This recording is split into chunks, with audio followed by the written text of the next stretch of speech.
A risk is an uncertain event or condition that, if it occurs, has a positive or negative impact on a project's objective. You remember in ISO, we said risk can have a positive or negative impact.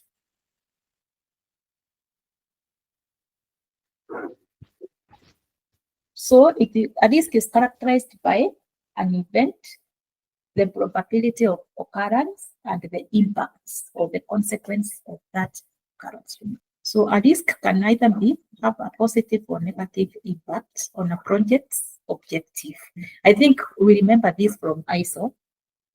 Can we all remember this from ISO? Yes. What about in the context of pharmacovigilance? In pharmacovigilance context, a risk is the probability of an adverse outcome occurring, which is related to the usage of a drug. So what we say is that there is no drug that is risk-free unless it's not being used. And the idea about a drug is that always the risks must outweigh the benefits must outweigh the risks. Are we able to take in the risk for the sake of the benefits that the patient is able to take? So in the context of pharmacovigilance, that is what risk is, and that is how it is looked at. And for example, a rare toxicity event may become a risk if a large number of patients is exposed to that product, because it will become a public health, a population, or a populational impact. It has a big impact on the population. But if maybe it's a very specified treatment, it's just being exposed to a small population of patients, and they are benefiting from that product. And when you look for that particular population, the benefits outweigh the risk.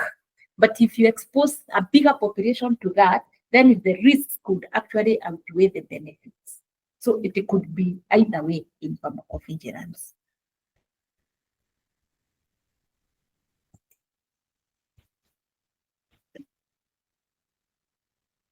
So what is a risk management system or a plan?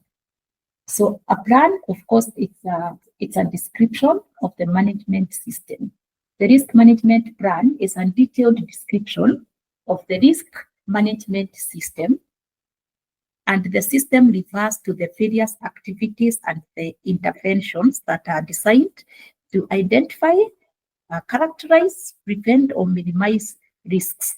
So it is very important to realize we are either going to prevent or minimize the risks related to the use of a medical product, and this includes assessment of the effectiveness of those interventions. So the assessment of the effectiveness of various interventions are there even in pharmacy. Yeah, it's a golden rule for any actions that you take. But basically, these are strategies to mitigate risks associated with the use of pharma products. That is what the risk management plan is all about. The strategies that we are going to use to mitigate against the risks associated with the use of the pharma products.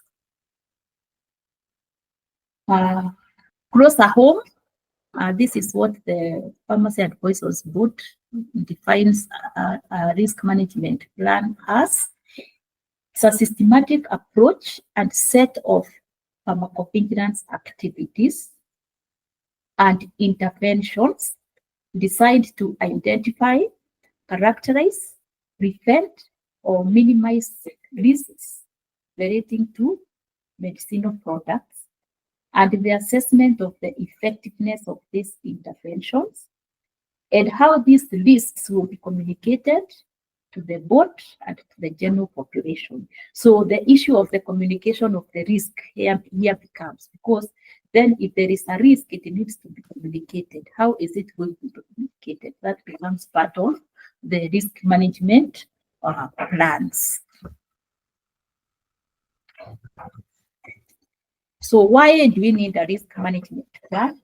Why is it required? The reason why we require a risk management plan is because at the time of the marketing authorization for those for those people who are not in PV, marketing authorization is when a product is authorized to be released into the market. So basically, for any product to be released into the market, it needs to be registered at the PPP. That registration is what we call marketing authorization. Yeah, it has been authorized to be released into the Kenyan market. So at the time of that authorization, there is some information we know, and there's some information that we don't know about a product. What we know at that time is about the efficacy, because from the clinical trials, there is usually good evidence that demonstrates that the product is working for the specific indication in the population's studied. The specific indication is a very important one, because it is not going to be good for all conditions. If it's for a cough, it is efficacious for the cough. If it's for allergies, it works for that, and it is for that population. If a product is supposed to be for children, what we call pediatric use, we can't use the same product for the adults unless we have a formulation that is specific for adults. So the specific indication and the specific population is very important. The other thing we know about at the time of marketing authorization is the safety of the product. There is good evidence from the clinical trials on the most common adverse reactions. And one of the very key one here is the most common. Why the most common? Because in the clinical trials, we are dealing with a very limited population, yeah? Maybe 500, 1,000. But once we release the product into the market, we are going to give it to thousands of people. So something that we could not observe in a population of 500, we may observe it in a population of 10,000 or 1 million, yeah? That's why we're talking about the most common adverse reactions. So at this particular time during the marketing authorization, the benefits must outweigh risks based on the evidence from the clinical trials program for the marketing authorization to be granted. Okay? Yes, so at this time, for product to be released into the market, the benefits must always outweigh the risks. And this decision is based on the evidence from the clinical trials. Then what don't we know during the authorization? The effectiveness of the product in usual conditions of use. That's what I said. The actual clinical practice, and that is in terms of the compliance, in terms of the persistence, and the product effect on populations not included in the trials. The other thing that we don't know is the full product profile, the full product safety profile, and this includes adverse drug reactions, either which are rare, because maybe they occur in 1 million. The adverse reactions that are delayed, you can take a product now and maybe you get an adverse reaction after 6 months or 1 year, and maybe the clinical trials was only done for 6 months, so that we are not likely to see due to chronic exposure, continuous exposure to drugs, maybe drug interactions. A patient may be taking more than one drug, but in clinical trials, you find the patients involved in the clinical trials are only exposed to that one particular product. Lakini unakuja anakunywa Piriton, anakunywa Moxil, hata Monandarat, and hata ile weight reduction drug sikumbuki inaitwa nini. Unaona? So hizi zote zikichanganyika, we might just come up with very different adverse reactions. We often come across medication errors, off-label use, or abuse. Let's not just look at this. Let's just know that we don't usually know the full product safety profile of the product because it has not been used in the actual clinical practice. Will that suffice? I can see Maggie trying to synthesize that. Maggie, it's clear? If you have a question, ask. Yeah, what is not clear? Yes.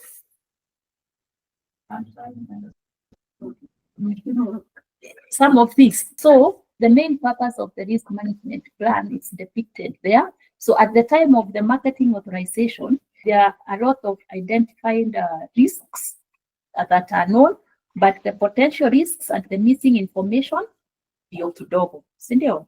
Yeah.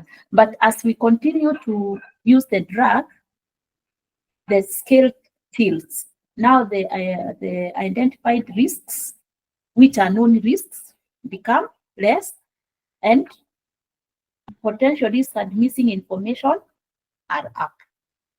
And therein comes the PV plan. Yeah, tunaona PV plan hapa katikati. So we have at the left, we have at the time of launch, and then for mature products, the skill tilts, because we continue now getting the information about the product. We get more and more information. If there are any adverse events, now we are correcting. The PPB has a lot of information on it, and that's what happens as the product matures in the market. So these are the basic components of the risk management plan. At the top there, we have the safety management, the safety specifications, which is the summary of the important identified risks, important potential risks, and the missing information. That is what constitutes the safety specifications. Once we identify the safety specifications, then we come back to the pharmacovigilance plan. So based on this, on the safety specifications, we will have the routine PV activities and action plan to investigate specific safety concerns. And beyond there, we will now have the risk minimization plans, which are activities that will be taken to minimize the impact of the specific safety concerns on the benefit risk balance. So every risk management plan will have those three components.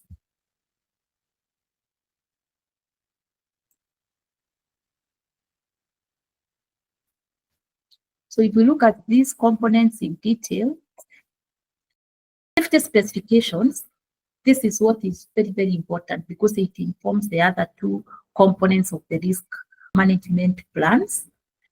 And it's a summary of what is known and not known at the time of the authorization. And what it does is to identify the need for specific data correction in post-authorization phase, and to construct a pharmacovigilance plan. It also helps us to evaluate the need for additional risk minimization activities and to construct the risk minimization plan. It also helps us to evaluate the need of efficacy follow-up and construct efficacy follow-up plans. So for any risk minimization plan, the safety specification is very, very key. It informs all the other activities that you do. And that's why we say this is the most important part of the risk management plans. Let me give an example of a simple. On point number 2. This is just the definitions of those big words, the identified risk. This is a risk that already shows adequate causal relationship between the use of the product and the risk itself. The potential risk is on the basis of suspicion of an association. So identified risk, there is already adequate evidence of the association, and the potential risk is that there is a suspicion of an association, and so it requires to be monitored. Missing information, we are talking about the gaps in knowledge. Gaps in knowledge in terms of long-term use and different populations, especially long-term use and different populations. We have gaps in knowledge because that is not standard during the clinical trials. So this missing information is also included in the monitoring when we are doing the risk management plans.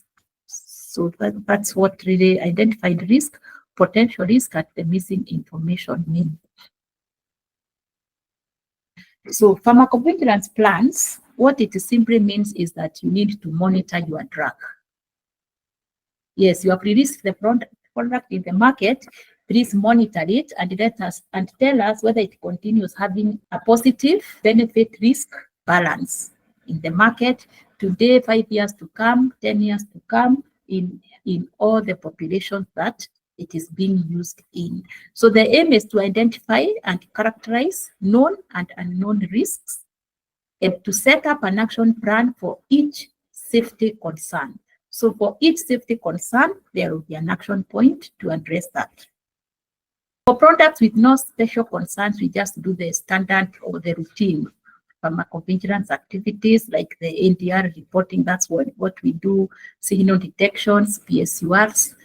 Sasa tukifika hapa, Brenda ana smile because anajua.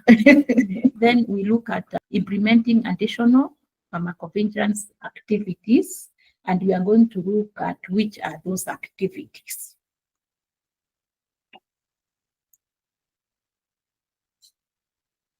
So as I have said, from the safety concerns are identified, we identify and characterize those safety concerns and come up with a pharmacovigilance plan.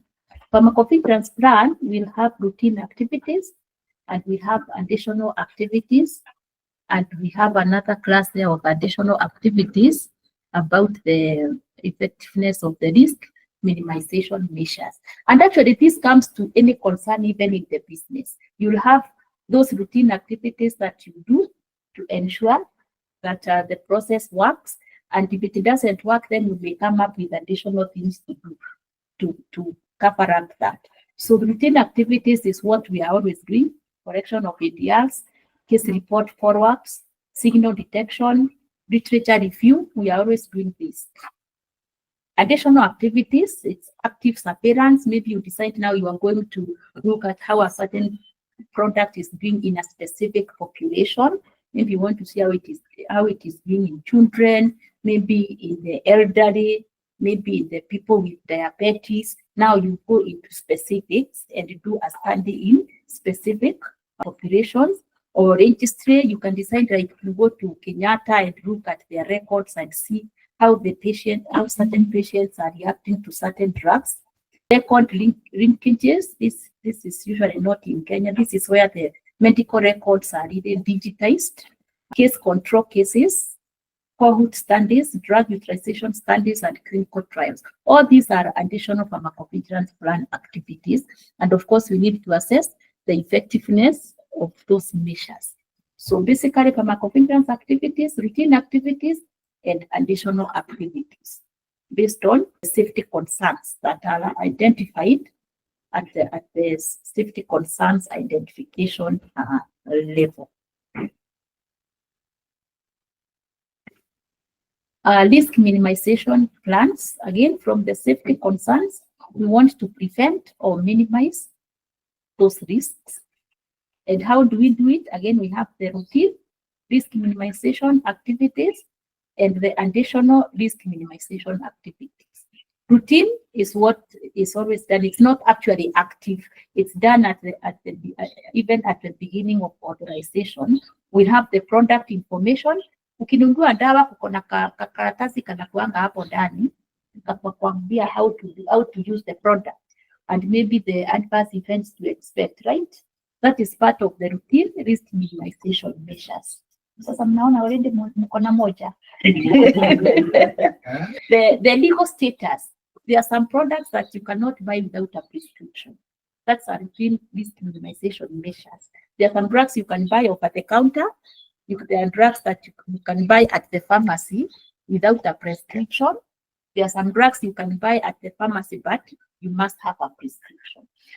There are some drugs that are in the pharmacy, but they must be locked, like the narcotics or sedatives.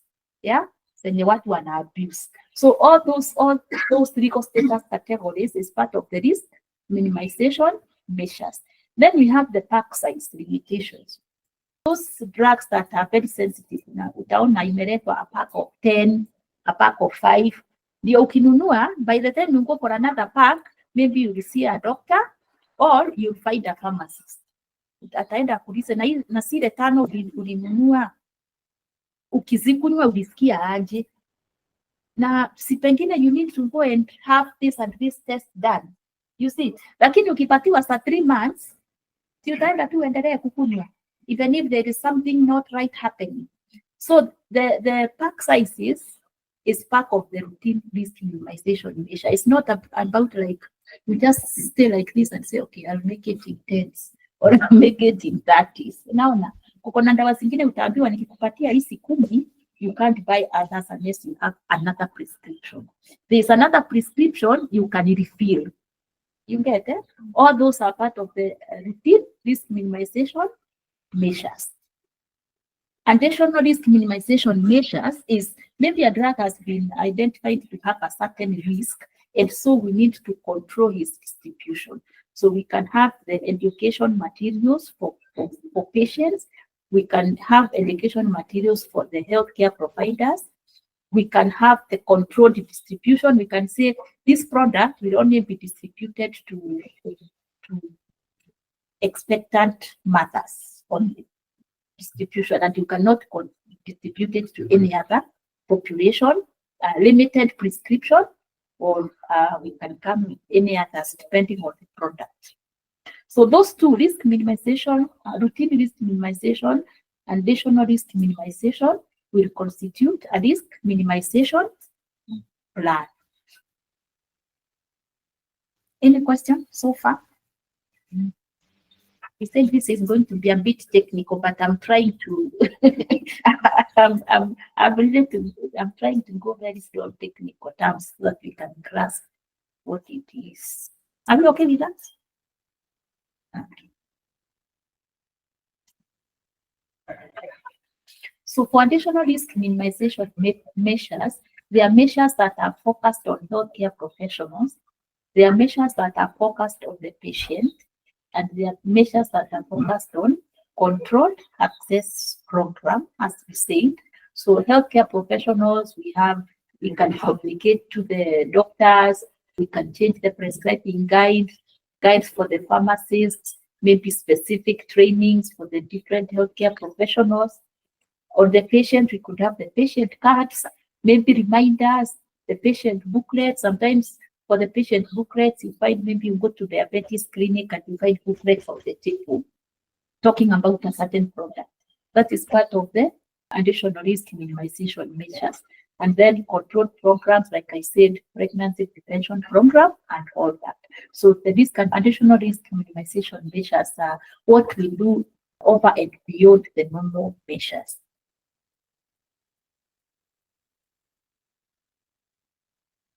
So for the tools that are used, we have educational tools, and we have, it's just a repeat of that, more explanation, controlled access programs, and other measures are like controlled distribution, pregnancy prevention, or direct communication to the healthcare professionals. Again, as we said, we always have to measure the effectiveness of the risk minimization measures.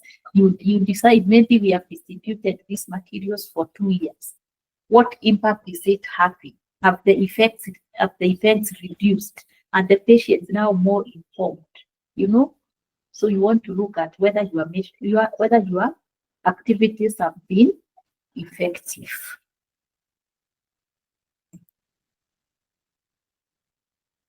We have legal requirements for the RMPs, so it's not so much optional.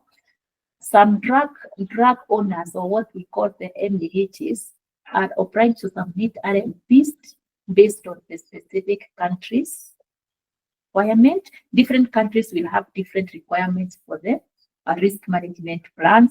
Some of them will say that you need to submit the risk management plans maybe at the time of the application, or when you are doing the renewal, or maybe based on the post-market surveillance by the regulator. They may just ask for it. Yeah, if they see there is increased risk of certain products, they may ask you for your risk management plans. So it's a legal requirement that is there, and you can be asked for it at any time. So in conclusion, the basis of risk management is an optimate work for quantization and characterization of risk. It's about characterizing the risks and coming up with strategies to either minimize or remove that risk. And risk management does not mean risk eradication. I think that one we have seen. And a drug is considered safe if it has reasonable risks, knowing the expected benefits and the alternative treatments that are already available.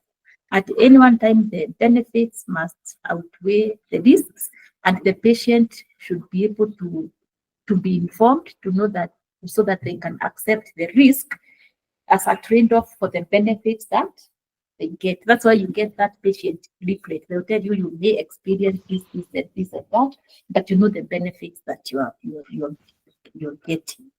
Of course, and in the future, benefits will be monitored as we have learned to do for risks. So we should also be able to monitor the benefits. That is moving forward. What do we expect? We should be able to monitor the benefits as we are monitoring the risks. When you monitor the benefits, you might find maybe within a population, the teenagers are benefiting more from this drug than the elderly or the children. So you might want to see how do we maximize these benefits in this particular age group. So it's important to continue monitoring the benefits. Although at the moment, actually, we are focusing more on the risks. But moving forward, it should be something that is the drug companies should consider. So again, in very simple terms, that's about the risk management plans. Any questions?